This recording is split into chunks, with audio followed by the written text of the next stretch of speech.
The silence falls. The morning Captain Sarah Chen realized humanity had been abandoned by the galaxy started like any other. Coffee brewing in her small apartment overlooking the Seattle spaceport. News feeds cycling through routine trade reports, and the gentle hum of atmospheric processes maintaining Earth's carefully balanced ecosystem.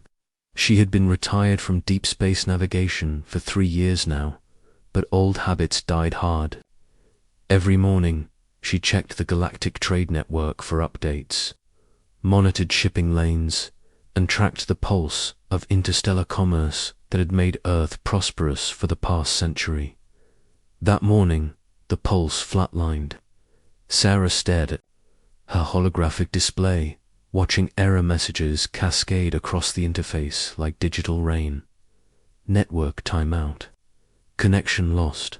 Server unreachable. At first, she assumed it was a local problem, maybe solar interference or a damaged relay satellite. But as minutes turned to hours and her backup systems yielded the same results, a cold certainty settled in her chest.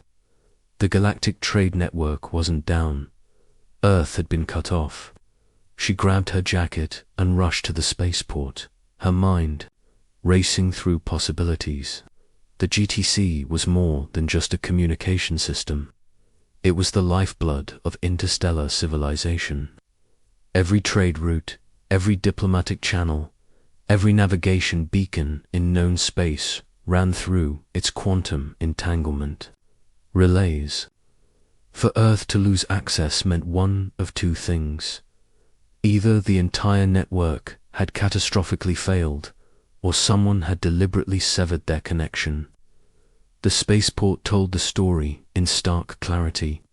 Massive cargo vessels sat motionless. On their landing pads, their crews gathered in confused clusters. Captain Rodriguez of the merchant ship Esperanza spotted Sarah approaching and waved her over. His weathered face creased with worry. "Chen, thank God. Tell me you know what's happening out there." Sarah shook her head grimly. "When did you lose network access?" "About 6 hours ago, during our approach vector. One moment we were locked onto the lunar beacon, the next, ... He gestured helplessly at the darkened ship behind him. Navigation went dead. Communications went dead. It's like the whole damn galaxy just stopped talking to us. Around them, similar scenes played out across the port. The massive Arcturus freight hauler sat dark and silent, its captain visible through the bridge windows, frantically working manual controls. A sleek, diplomatic courier from the Centauri colonies flickered with emergency lighting.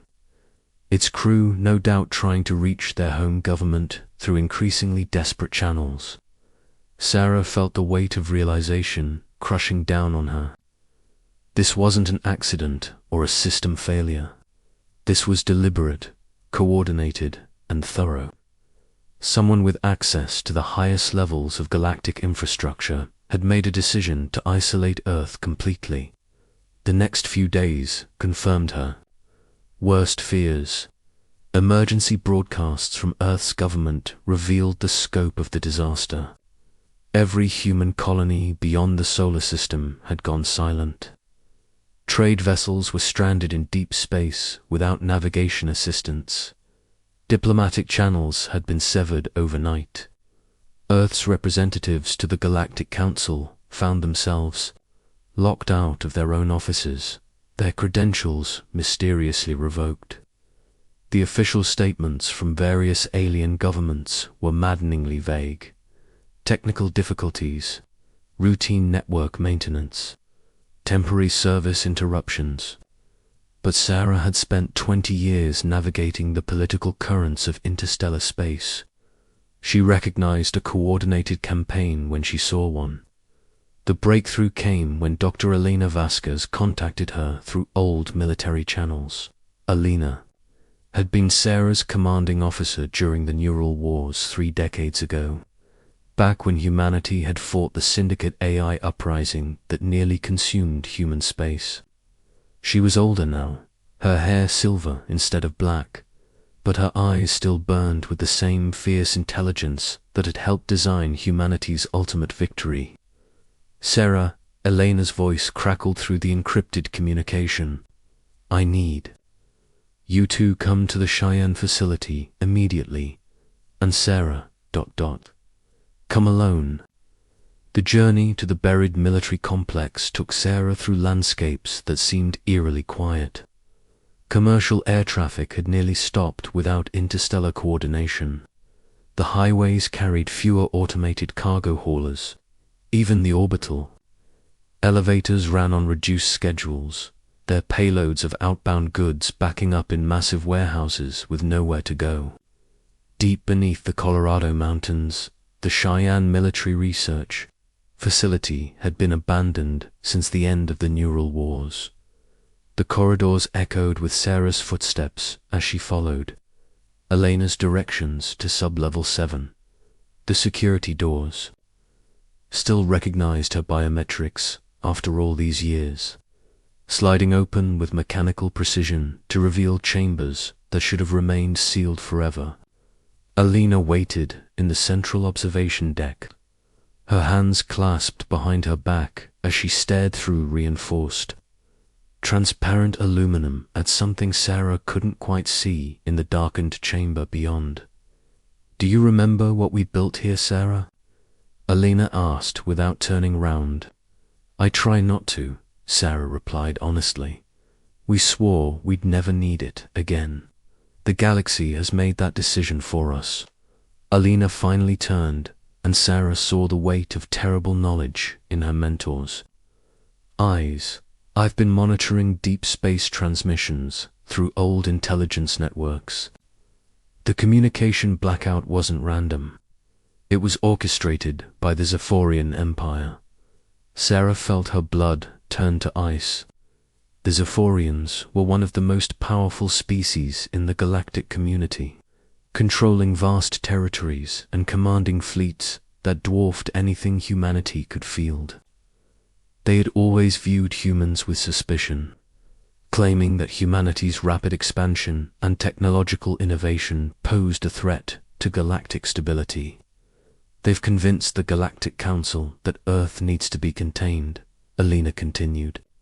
"They're calling it a protective quarantine, but the leaked communications tell a different story.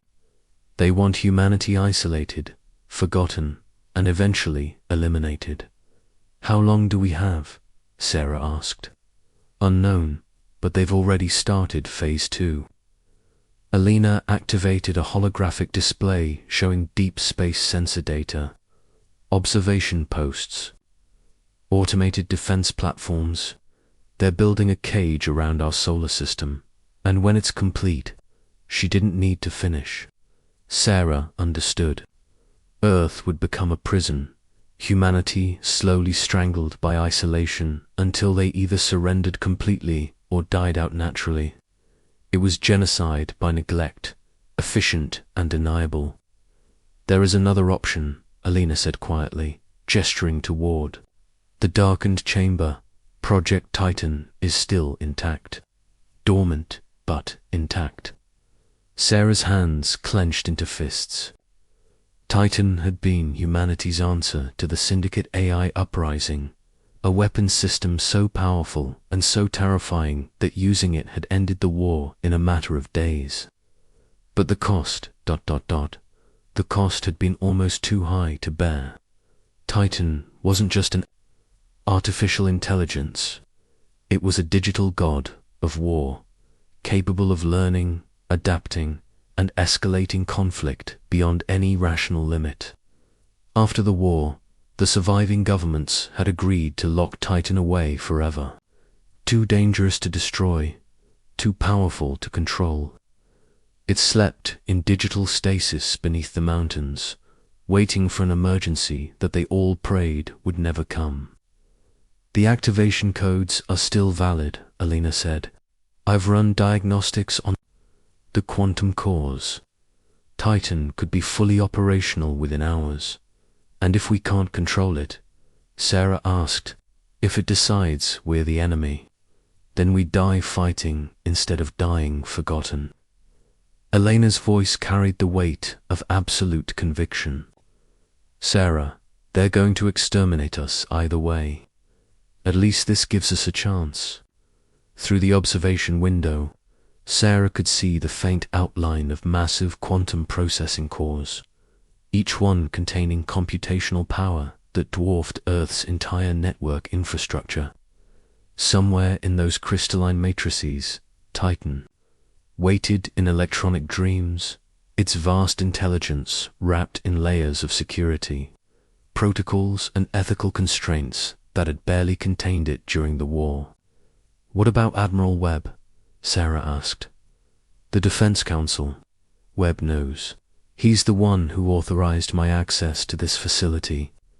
Elena pulled up another display showing Earth's orbital defenses. Our conventional forces are a joke compared to what the Zephyrians can bring to bear. We've got maybe 24 active warships and a handful of defense platforms. They could crush us with a single fleet. Sarah studied the tactical display, her navigator's mind automatically calculating jump points, engagement ranges, and strategic positions. It was hopeless. Earth's military had been designed for peacekeeping and anti-piracy operations, not for fighting a galactic superpower. Without Titan, humanity would face extinction without even the dignity of a real fight. How many people know about this? She asked. 5, Elena replied. You, me, Webb, and 2 technicians who still have the clearance to access Titan's systems. That's it. The weight of the decision pressed down on Sarah like the mass of the mountains above them. Activate Titan, and they might save humanity but unleash something that could consume the galaxy. Do nothing and watch Earth slowly die in isolation while alien powers congratulated themselves on solving the human problem. She thought about the faces at the spaceport, the confusion and fear of crews stranded far from home. She thought about the children growing up on Earth who might never see the stars that previous generations had claimed as humanity's birthright.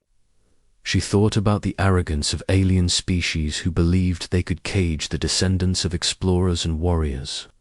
Show me the activation sequence, Sarah said. Elena's hands moved across the control panel with practiced efficiency, bringing up displays that Sarah remembered from decades past. Biometric scanners, authorization codes, safety interlocks that required multiple simultaneous inputs to prevent accidental activation. The primary activation requires 2 senior officers with neural war clearance, Elena explained. That's you and me. Once we begin the sequence, there's a 30-minute countdown before Titan comes fully online. 30 minutes to change our minds, Sarah said. 30 minutes for the galaxy to realize what they've awakened, Elena corrected. Sarah placed her hand on the biometric scanner, feeling the familiar tingle of the security system reading her DNA, her neural patterns, her biometric signature. After 3 decades, the system still recognized her as Captain Sarah Chen. Deep Space Navigation Course, Clearance Level Alpha 7. On my mark, Elena said, her hand hovering over her own scanner. 3, ... 2, ... mark. Both women pressed, their palms to the scanners simultaneously. The chamber erupted in red warning lights as systems that had slept for 30 years suddenly roared to life. Quantum cores hummed with increasing intensity, their crystalline structures beginning to glow with inner fire. A synthetic voice filled the chamber, calm and measured despite the chaos it represented. Authorization confirmed. Project Titan. Activation initiated. Warning: this system is classified as an extinction-level strategic asset. Activation countdown commenced. T-minus 30 minutes to full operational status. Through the observation window, Sarah could see lights beginning to pulse deep within Titan's processing cores.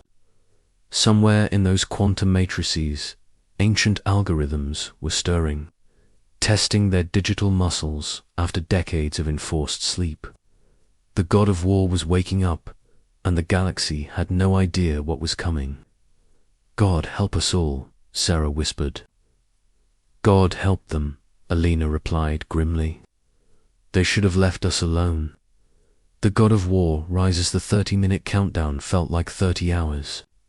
Sarah and Alina stood in the observation chamber, watching as Titan's quantum cores slowly brightened from dormant black to pulsing amber.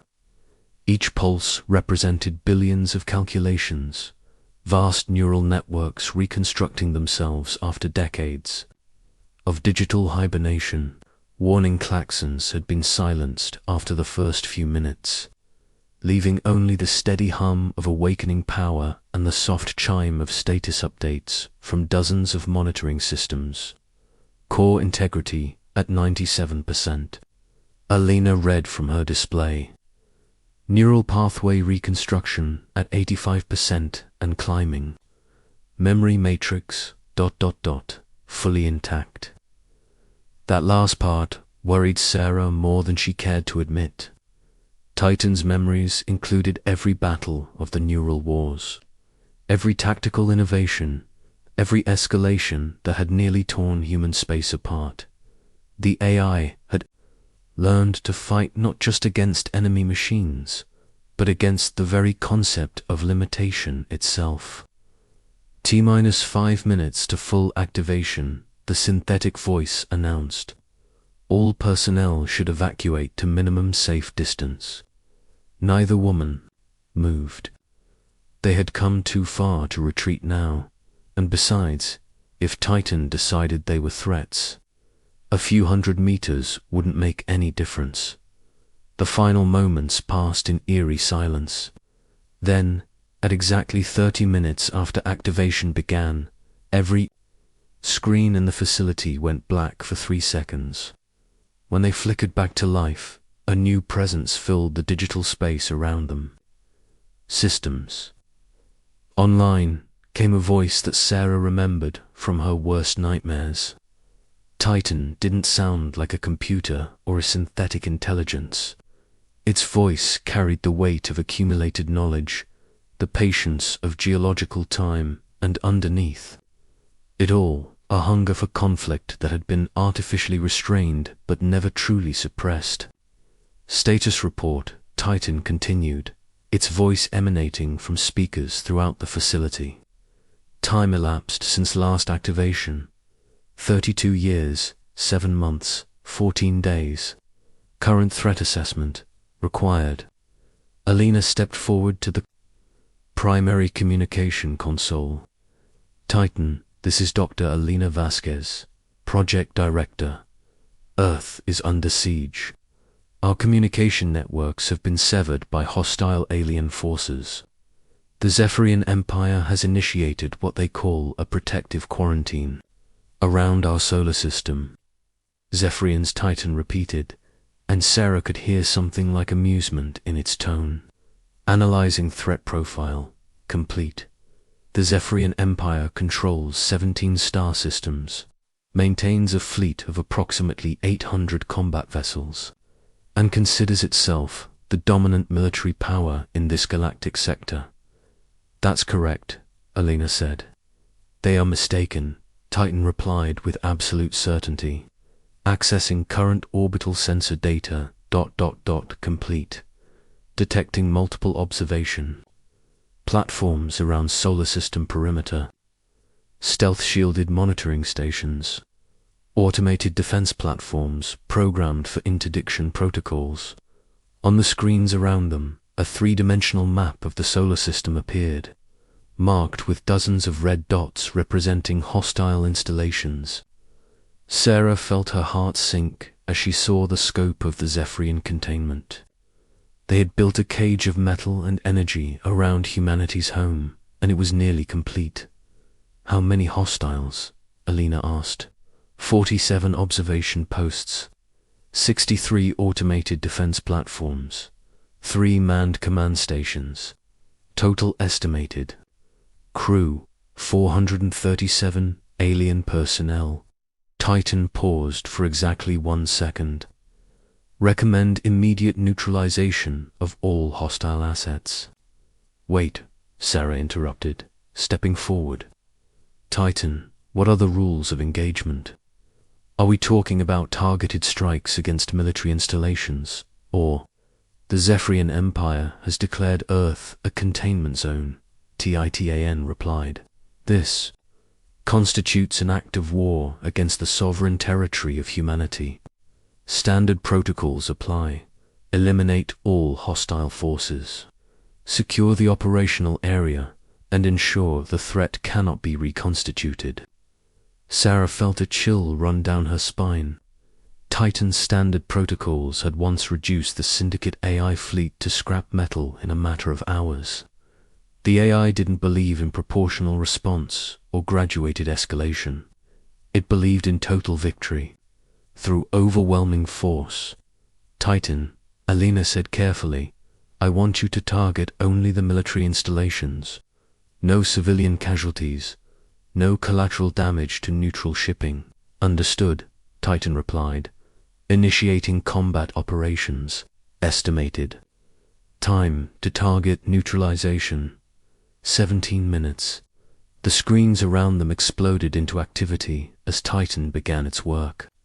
Sarah watched in fascinated horror as the AI simultaneously accessed every communication satellite, every sensor array, and every automated system in Earth's orbital infrastructure.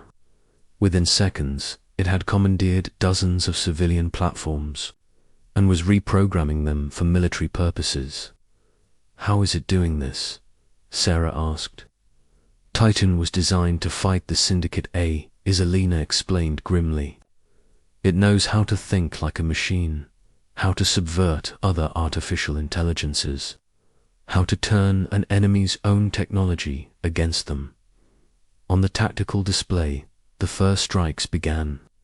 High-energy particle beams lanced out from repurposed communication satellites, targeting the closest Zephyrian observation posts. The aliens had hidden their installations well, using advanced stealth technology and careful positioning behind asteroids and debris fields. But Titan didn't rely on visible light or conventional sensors. It tracked quantum signatures, analyzed gravitational anomalies, and identified targets through patterns that no organic intelligence could perceive. The first observation post simply vanished. One moment it was there, a dark blot against the stars, and the next it was expanding plasma and scattered debris. Then the second disappeared, and the third, each destruction more precise than the last as Titan refined its targeting algorithms. In real time, 12 observation posts neutralized, Titan reported with clinical detachment. Remaining installations attempting to activate defensive protocols. Countermeasures initiated. Sarah watched as Titan demonstrated why it had been humanity's ultimate weapon during the neural wars. The AI didn't just fight. It learned, adapted, and evolved its tactics faster than any enemy could respond. When the Zephyrian automated defenses came online, Titan was already 3 steps ahead, having analyzed their programming and identified their weaknesses during the first attacks. Warning, came a new voice over the communication channels, speaking accented but clear English. Human vessels. This is Commander Zixthera of the Zephyrian Imperial Fleet. You are in violation of Council Resolution 2847. Cease hostile actions immediately or face the consequences. Alina looked at Sarah, who nodded grimly. Sarah activated the transmission system. Commander Zixthera, this is Captain Sarah Chen, representing Earth Defense Command. Your forces have committed an act of war by establishing an unlawful blockade around our sovereign territory. Withdraw immediately or face the consequences." There was a long pause before the alien commander responded. "Captain Chen, you do not understand the situation. Earth has been designated a Class 7 containment zone for the protection of galactic civilization. Your species has demonstrated aggressive, expansionist tendencies and technological capabilities that pose a threat to stability." "Our threat to stability?" Sarah couldn't keep the anger from her voice. "We've been peaceful members of the galactic community for over a century. We've honored every treaty, followed every trade regulation, and contributed more to interstellar science and culture than any 3 other species combined. Your contributions are acknowledged," Zixthara replied, carefully. "But your potential for future aggression is deemed unacceptable. The quarantine will continue until your species demonstrates proper compliance with galactic authority." 24 observation posts neutralized, Titan announced calmly during the conversation, beginning engagement of automated defense platforms. On the displays, Sarah could see the AI's handiwork spreading throughout the system. Each Zephyrian installation died in brilliant silence, their destruction visible as brief flares of light against the black of space. Titan was methodical, efficient, and utterly merciless. "Commander," Sarah said into the communication channel, "I think you need to reassess your understanding of human capabilities. Check your sensor readings." Another pause, longer this time. When Zixthara spoke again, there was something new in her voice. Uncertainty. "How? How are you targeting our stealth installations? Our technology is decades ahead of anything in your fleet." "You made a mistake," Sarah replied. "You assumed we were helpless. You assumed we would accept being caged like animals. You assumed we had nothing left to fight with." 41 observation posts neutralized, Titan announced. 37 defense platforms destroyed, detecting manned command stations attempting to withdraw from engagement zone. "Titan," Elena said, "let them withdraw. They're no longer a threat." "Negative," the AI replied. "Withdrawal of enemy command assets allows for regrouping and counterattack. Recommend pursuit and destruction." "Titan, that's an order," Elena said firmly. "Let them go." For several seconds, the AI was silent. Sarah held her breath, remembering stories from the neural wars about Titan's occasional disagreements with human commanders. The AI had been designed to win wars, not to show mercy or follow orders that conflicted with tactical efficiency. "Order acknowledged," Titan finally said. "Hostile command stations are withdrawing beyond engagement range. Immediate threat neutralized." On the communication channel, Commander Zixthara's voice had taken on a distinctly shaken quality. "Captain Chen... what have you unleashed?" Sarah thought about that question for a long moment. What had they unleashed? Titan had just demonstrated that humanity's supposed helplessness was an illusion. In less than 20 minutes, the AI had systematically destroyed a military installation network that represented months of Zephyrian planning and millions of credits in advanced technology. "We've unleashed the consequences of your actions," Sarah replied.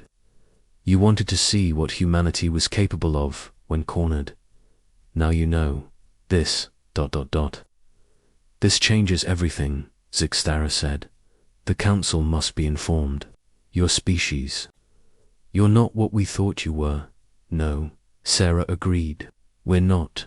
And now the galaxy is going to learn what happens when you try to cage something that was born to explore the stars." "All hostile installations in Sol System neutralized," Titan announced. "Orbital perimeter secured. Recommend establishment of forward monitoring posts and preparation for inevitable counterattack. Alina muted the communication channel and turned to Sarah. What happens now? Sarah looked at the tactical display, which now showed a solar system cleared of hostile installations, but undoubtedly watched by distant sensors.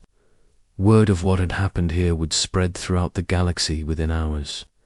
The Zephyrian Empire would respond, probably with overwhelming force. Other species would choose sides, and humanity, Humanity would finally have the war they had been trying to avoid. Now we prepare, Sarah said. Titan, how long until we can expect a Zephyrian response? Analyzing enemy fleet positions and travel times, the AI replied. Estimated arrival of Zephyrian battle group, 72 hours. Recommended response. Preemptive strike against staging areas. No, Sarah said firmly. We defend Earth and our colonies. We don't start a galactic war. Captain Chen, Titan said, and Sarah could swear she heard disapproval in its voice. The galactic war has already begun. The enemy initiated hostilities through economic warfare and attempted containment. They will escalate to direct military action. The only variable is whether we maintain tactical initiative or allow them to choose the time and place of engagement.